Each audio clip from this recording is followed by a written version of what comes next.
예, 개그맨 유상무 씨가 성폭행 가해자로 신고당했다. 그런데 현재는 그런데 아침에 신고가 취소됐다가 다시 신고를 하게 됐다. 신고를 했다가 취소했다가 이런 경우 수사 일선에 계실 때 보셨어요? 사실 그 여성이 어떤 성적인 피해를 당했을 때 굉장히 고민을 하게 됩니다. 예. 그래서 내가 이거 신고를 했다가 나중에 다시 처리하는 경우도 있습니다. 예. 그 이유가 뭐냐면 수치심, 그리고 지인들이나 가족들의 어떤 체면, 예. 또 그런 사안들이 알려졌을 때 내가 연예인하고 새벽에 늦게까지 술을 먹고 모텔이나 호텔에 갔다는 부분이 예. 알려지게 되면 그런 성적인 수치심이나 사회적인 어떤 리스크가 많이 오거든요. 예. 그런 측면에서 결국은 철회를 했다가 지금 다시 또 처벌을 해달라고 하는 것은 바로 이런 과정입니다. 한 매체에서 보도가 되니까 공개적으로 소속사하고 어떻게 해명을 했냐면 내 여자친구다. 그런데 모텔은 같이 갔으나 거절해서 하지 않았다. 이런 부분들, 그리고 해프닝이다. 그런 일이 없었다는 식으로 얘기를 하는 바람에 아마 이 피해 여성 20대 초반의 학생 여대생은 예. 굉장히 분개했을 것입니다. 아하. 그런 측면에 다시 알겠습니다. 강력한 처벌을 해달라고 했을 것입니다. 백 기자님, 그러니까 이제 원래 여자친구도 아니다. 그러니까 같이 모텔에 들어가 이런 얘기죠. 잠깐만요. 처음부터 저는 유상무 씨가 그렇게 언론과 이제 인터뷰를 하고 예. 대응을 할 때 얘기를 했던 게 그거는 이제 유상무 씨 쪽의 주장이니까 여자의 의견을 들어봐야 된다라고 했던 게요. 사실 유상무 씨가 그 경찰 조사받은 적 없다라고 했지만 결국 현장에 경찰이 출동을 그 모텔로 한 걸로 전해졌잖아요. 그러니까 맨 처음에 어떤 여자분과 모텔에 갔는데 네. 그 모텔 안에서 여자분이 유상무 씨한테 성폭행을 당했다고 경찰에 신고를 신고를 했죠. 했죠. 그래서 그 신고를 받고 경찰이 출동을 했는데 그 자리에서 뭐라 그런 거예요? 그러니까? 유상무 씨는 그런 일 없다라고 하면서 그 자리에서 일단은 마무리가 됐지만 예. 중요한 거는 또 여자분이 8시 반경인가요? 번복을 했잖아요. 취소하겠다고. 근데 그 이후에 이제 언론에서 난리가 났었잖아요. 예. 그 이후에 유상무 씨는 이거는 나는 여자친구였고 여자친구 언니도 있었고 술자리에 예. 이거는 단순히 해프닝이지 큰 사건 사고로 다룰 일이 아니다라고 했으나 중요한 건 또 오후로 접어들면서 이 여자분과 관련된 경찰의 인터뷰를 한 보도가 또 있었어요. 그래서 이 여자분이 여자친구인 것인가에 대해서 이제 물음표가 생기니까 그것도 유상무 씨 중요한 측에서 또 부분이겠죠. 공식적인 입장이 나왔습니다. 네. 오후 늦게 뭐냐면 이 부분에 대해서 조사할 내용이 있다 그러면 난 성실하게 조사에 임할 계획이다라고 하면서도 억측은 받아들이지 않겠다. 거기에 대해서는 강력하게 대응을 하겠다고 일단 조사에 대해서는 임하겠다라는 듯한 취지로 공식 입장을 내놓은 상태입니다. 예. 어떻게 보세요? 이런 경험상 이런 문제는 어떻게 이 수사가 이루어지거나 어떤 식으로 조사가 이루어집니까?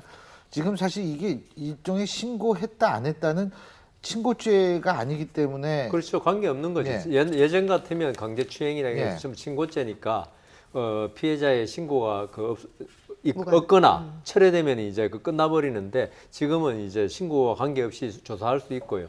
그다음 또 이런 경우가 꽤 있죠.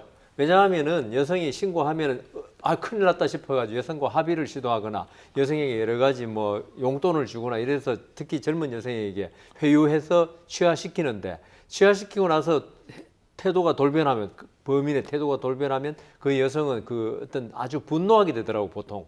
그래서 이제 다시 신고하고 첫 번째 신고나 두 번째 신고나 그 성격은 똑같기 때문에 앞으로 계속 조사가 이루어지지 않을까 싶습니다. 그렇죠. 유상무 씨는 예. 기로에 서 있는 게요. 과거에도 성과 관련된 논란에 휩싸였던 분들이 복귀가 쉽지가 않았어요. 사실 그 한류 스타인 박시호 씨 같은 경우도 한번 성과 관련된 그런 파문 예. 일으키고 나서 컴백을 했으나 예. 무혐의와 관련된 그 처분을 받고 나서 컴백을 했으나 국내 활동이 용이치가 않은 상황이었었고요 한동안. 예. 거기다 지금 고영욱 씨 같은 경우에는 전자발찌를 차고 있는 상황이고 또 이수 씨 같은 경우에도 지금 예전에 그 미성년자와 그런 성매매에 연루됐던 일 때문에 많은 분들이 도덕적으로 용서를 못한 상황이었거든요. 그러니까 굉장히 지금 유상무 씨가 이후에 경찰 조사 결과에서 어떻게 나오는지에 따라서 활동이 어떻게 될 것인지도 가늠이 되는 겁니다. 근데 연예인들이 이미지를 먹고 사는 직업이잖아요. 예. 근데 음주운전이건 성폭행이건 이런 사건이 터졌을 때, 이런 스캔들이 터졌을 때 1차 스캔들로 잘못했다라고 끝낼 수 있는 것을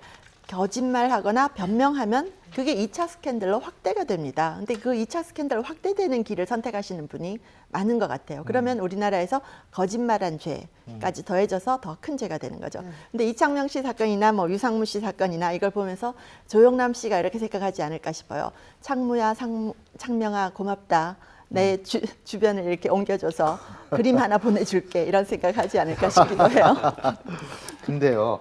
그러면 앞으로 이거 수사는 어떻게 되는 뭐 거예요? 사실 이제 그 결론부터 이건 말씀드리면 조사입니까 수사입니까? 아 수사입니다. 수사입니까? 예, 수사인데 그 피해자 신고녀의 진술이 일관성이 있고 피해 정황이 사실은 어떤 그 피해를 당한 팩트에 가까운지, 그다음에 신고를 한 다음에 다시 철회를 한 이유가 뭔지, 그리고 나중에 유상무 씨는 전혀 그런 사실이 없다라고 하는데 과연 언제 만나서 여자친구인지 아닌지, 그다음에 우연한 술자석에서 몇 번 만난 정도인지, 이런 부분들. 그러니까 여자친구라고 하면 예전에 같은 호텔이나 모텔에 숙박한 전력이 있었는지, 이런 부분들을 종합적으로 조사를 하고, 그다음에 서로 상반된 진술이 나오게 되면 최종적으로 예. 증거로 채택은 안 하지만 거짓말 탐지기를 할 가능성이 높습니다.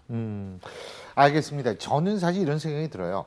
유상무 씨 아까 어떤 식으로 일이 이제 그 전개되느냐에 따라 굉장히 기로에 서 있다고 말씀하셨는데 본인을 위해서 오히려 이런 거 빨리 털어야 되는 거 아니에요?